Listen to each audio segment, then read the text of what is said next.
Oke, selamat malam teman-teman semua. Kembali lagi sama aku David dari CryptoFams, dan di video kali ini aku mau jelasin terkait Early Warning System atau yang biasa aku singkat dengan EWS. Teman-teman, jujur, ketakutan terbesar kita di bull run 2026 ini bukan soal kapan beli lagi, tetapi kapan jualnya. Dan mungkin teman-teman sebagian besar ada yang udah naik ratusan ribu dolar ataupun malah round trip gak dapat apa-apa atau malah rugi karena ditahan kelamaan kemudian meleleh.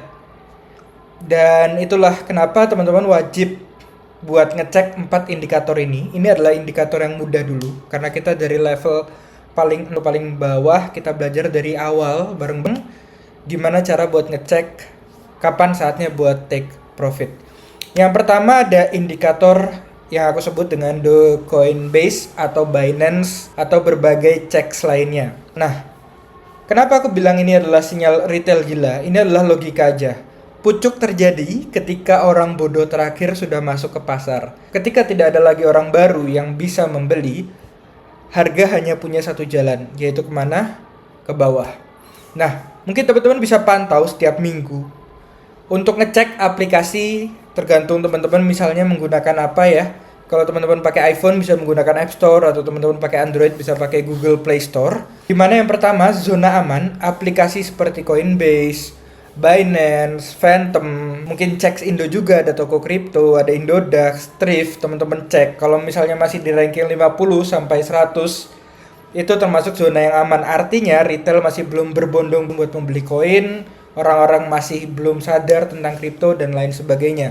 Zona bahaya adalah ketika udah masuk top 10. Nah, zona kabur adalah ketika ada satu checks ataupun wallet seperti Phantom itu menjadi aplikasi nomor 1 di App Store, mengalahkan TikTok bahkan Instagram.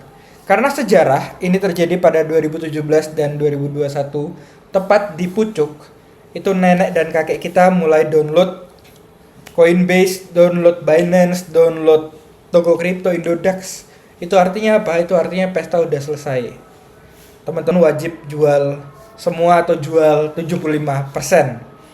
Indikator kedua adalah Bitcoin MVRV Z-Score, sinyal on-chain. Kita akan membedah tentang BTC MVRV Z-Score ini di video selanjutnya. Cuman aku kasih ringkasannya aja. Secara logika, ini mengukur apakah Bitcoin itu overvalued dibandingkan harga wajarnya. Karena teman-teman harus paham Bitcoin itu layaknya seorang jenderal. Jika seorang jenderal jatuh, maka anak buahnya seperti Solana atau koin micin teman-teman atau Ethereum, Binance itu semua pasti akan turun juga. Nah, teman-teman bisa pantau menggunakan apa? Teman-teman bisa menggunakan Glassnode dan semuanya ini gratis ya. Nanti tampilannya akan seperti ini, teman-teman. Teman-teman bisa cek. Nah, di sini dia akan ada skornya, teman-teman. Saat ini Bitcoin MVRV Z-Score ada di skor berapa? Nah, apa maksud dari skor ini? Kita pakai cara mudah dan tercepat aja biar teman-teman bisa lebih mudah memahami. Teman-teman, patokannya gini aja biar gampang. Zona hijau beli itu ketika skor di bawah 1. Skornya di mana? Ini loh, di sini ada skornya. Per hari ini tanggal 18 Januari, teman-teman bisa cek bahwa Bitcoin MVRV Z-score-nya itu di atas 1, masih di 1,27. Ini sebetulnya dibilang kemahalan juga enggak, dibilang kemurahan juga enggak, teman-teman. Masih di harga idealnya. Kecuali jika dia bisa turun lagi mungkin ke area 70, 60, itu udah mulai under value. Nah, selanjutnya aku pengen bahas terkait USDT dominance. Oh ya, sebelum itu zona kuning itu tanda hati-hati, itu skor 3 sampai 5, teman-teman, dan zona merah itu skor di atas 7 sampai 9. Karena saat garis udah ada di area merah, itu artinya puncak gunung. Udah bubble ekstrim, jangan serakah mulai jual posisi sebagian. Nah, indikator ketiga ada USDT dominance. Ini logika dari kebalikan pasar kripto. Ketika orang membeli kripto, mereka menjual USDT. Artinya apa? Artinya USDT dominance turun. Akan tetapi ketika orang panik atau malah jualan kripto, mereka akan memegang USDT. Dan itu artinya apa? Grafik USDT dominance-nya jadi naik. Teman-teman bisa pantau via TradingView. Aku contohin, nah ini TradingView. Teman-teman cek terakhir dalam banget itu ketika tanggal 21 Januari 25 sama tanggal 4 Desember 2024, ini cukup dalam. Artinya apa? Artinya USDT-nya itu banyak dijual buat dijadikan koin. Artinya apa? Ini adalah puncak dari bull run, teman-teman. Banyak orang yang udah nggak megang stable coin tapi malah megang kripto. Nah, ketika ini naik, teman-teman, artinya banyak orang sekarang memegang stable coin. Artinya apa? Risk off. Artinya orang-orang tidak berani untuk beresiko lagi, teman-teman, untuk melakukan spekulasi. Mereka masih wait and see ya. Apakah kebijakan Trump ini mau dibawa kemana? Kemudian arah market ini masih belum ada kepastian, sehingga banyak orang yang masih memegang USDT. Jadi teman-teman tinggal gini aja, teman-teman cari garis support terbawah dalam 2 tahun terakhir. Sinyal keluarnya apa? Ketika USDT dominance itu menyentuh all time low kayak gini. Ini nyentuh all time low atau di all time low, karena kadang nggak kena juga. Jadi di sekitar dekat all time low itu teman-teman udah wajib menjual koinnya. Kenapa aku jelasin tentang penjualan dulu daripada pembelian? Karena teman-teman harus mengerti ketika teman-teman membeli ataupun menjual suatu kripto, tujuannya adalah untuk mendapatkan keuntungannya.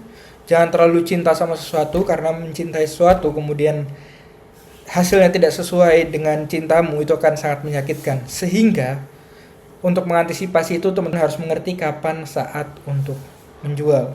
Jadi itu teman-teman, kemudian buat kita para trader Solana, kita harus mengerti yang namanya di Solana Euphoria. Ini terjadi kapan? Ini terjadi waktu Trump, kalau teman-teman ngerti. Karena ketika kita main di Solana, kita butuh sinyal spesifik. Pucuk Solana ditandai dengan yang paling penting, kebodohan massal.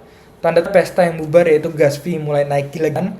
Transaksi yang teman-teman lakukan mau beli ataupun jual itu gagal terus. Bahkan fee naik 100 kali lipat. Ini dulu sempat terjadi di Ethereum. Kemudian valuasi sampah, koin yang tidak punya website, tidak punya tujuan, tidak ada arah yang jelas, bisa mencapai market cap 500 juta sampai 1 miliar.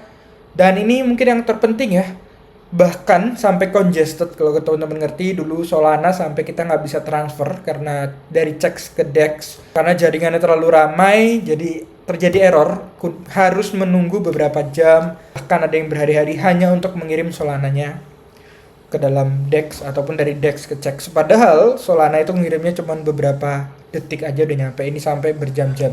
Kemudian ada presale mania, ini kalau teman-teman ngerti, ini terjadi di 2024, banyak sekali presale, jadi uang dilempar sembarangan, beli presale berharap habis presale naik itu malah turun, atau bahkan habis presale naik kemudian koreksi besar 50% dalam 48 jam. Nah, gimana terkait protokol keluarnya? Teman-teman harus paham bahwa teman-teman nggak bisa jual di pucuk tertinggi. Katanya Bitcoin mau $1 juta, mau berapa, akan nyampe ke situ. Cuman dalam tahap mencapai ke situ itu ada naik turunnya, dan apakah teman-teman kuat menghadapi drawdown-nya. Jika kurang kuat, teman-teman minimalkan resiko, keluar sebagian aja. Kalau teman-teman cinta sama Bitcoin, ya teman-teman punya barangnya nggak apa-apa, tapi tetap harus megang cash, jaga Bitcoin turun, kita bisa ngambil barangnya. Jangan pernah bermimpi untuk jual di pucuk, karena hanya pembohong yang bilang dia berhasil jual di pucuk.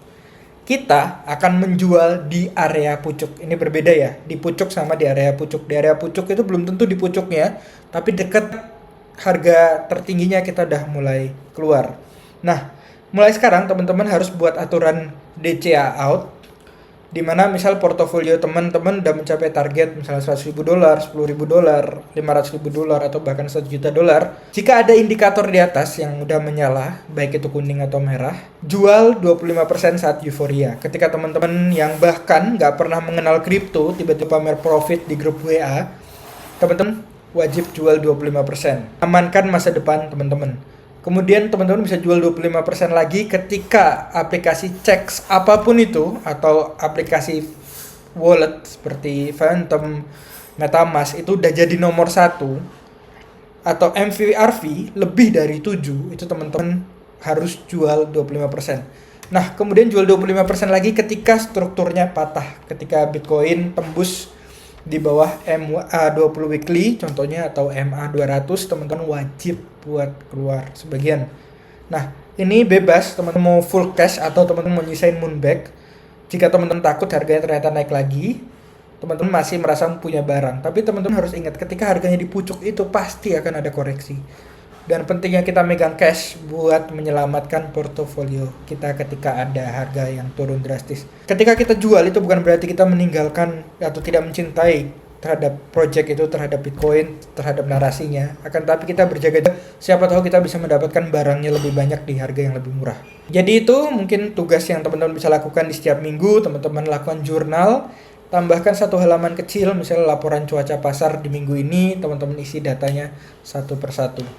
Kurang lebih itu dari aku, sampai jumpa di video selanjutnya.